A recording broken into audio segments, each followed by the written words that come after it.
Il est 10h39, on appelle les experts. Il est vice-président du collectif contre l'islamophobie en Belgique. Agib El Hajaji est en ligne avec nous, bonjour. Bonjour. D'abord au visuel, car ça a son importance, et vous avez sans doute vu les photos. Quand ces policiers arrivent, est-ce qu'ils peuvent directement identifier qu'il ne s'agit pas d'un burkini, ou il y a quand même un moment de doute qui vous semble crédible? Ce qui est le plus interpellant ici, c'est de voir que, alors que Nice a fait face à des attentats terroristes extrêmement graves, on mobilise aujourd'hui la police pour soulever le jupe des femmes et voir dans toutes ces jupes, elles ont des maillots de bain ou des burkinis. Aujourd'hui, ce qui est extrêmement dangereux, c'est de voir la surenchère, et cette surenchère, elle est d'abord politique, où on essaye de donner l'impression aux gens qu'on combat une certaine forme de terrorisme et qu'on confond ça avec la pratique religieuse tout à fait respectable et respectée par une partie des musulmans, pas par l'ensemble de la communauté musulmane, parce que cette communauté, elle est plurielle. Vous aurez noté que là, c'était une mobilisation pas politique. Dans le cas de Nice, il y a eu des incidents similaires à Cannes, dont on a peu parlé ce matin, mais à chaque fois, c'est une mobilisation citoyenne. Ce sont des gens qui, autour, identifient un individu et demandent une intervention policière. Donc c'est une mobilisation citoyenne au départ. D'accord, mais vous savez, les citoyens sont dans un contexte politique et médiatique, et très clairement, tant en France qu'en Belgique aujourd'hui, on voit très bien que c'est au niveau politique qu'il y a eu d'abord cette surenchère.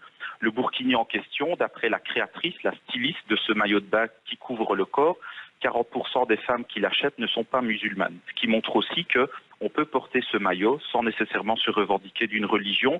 Et le problème aujourd'hui, c'est qu'on a décidé de donner une seule signification à ce vêtement et de mobiliser la police pour faire la chasse à ces femmes sur la plage, qui est vraiment une discrimination pour nous dans l'accès aux loisirs. Le plus grand danger pour nous, c'est le manque de nuances dans ce combat qu'on est en train d'inscrire ici pendant cette période estivale. Alors qu'on distingue les éléments, donc je crois comprendre que le texte, vous n'en voulez pas, le texte qui dit donc j'interdis la plage à tous ceux qui n'ont pas une tenue correcte, respectueuse des bonnes mœurs et de la laïcité, mais, deuxième élément, est-ce que les policiers, eux, sont dans leurs droits? Parce que les policiers, ils agissent sur base de ce texte qui a été décidé par leur mairie. Est-ce que les policiers, eux, au moins, sont dans leurs droits?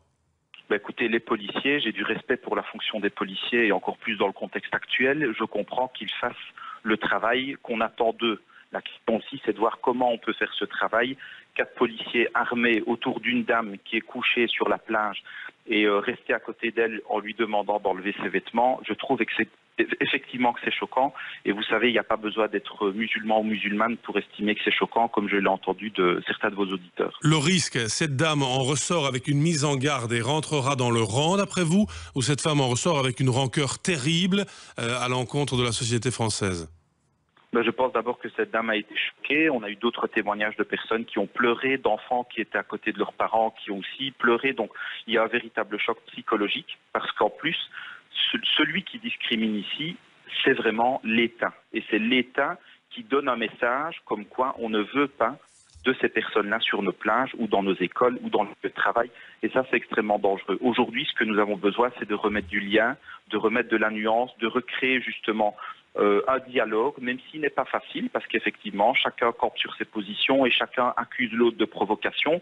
Mais ce qui nous rassemble dans cet État, c'est l'État de droit, ce sont les règles et les libertés publiques. On verra ce que dit l'État de droit tout à l'heure. La journée est importante en France, puisque le Conseil d'État devra se pencher sur l'interdiction ou pas du vêtement de bain intégral qui est le burkini. Et donc il y aura une étape législative supplémentaire dans le courant de la journée. On se rappellera pour le commentaire de cette décision de justice très attendue en France et en Europe, faut-il le dire. Vous êtes vice-président du collectif contre l'islamophobie en Belgique. Merci à Agib El Hajaji de nous avoir rejoints.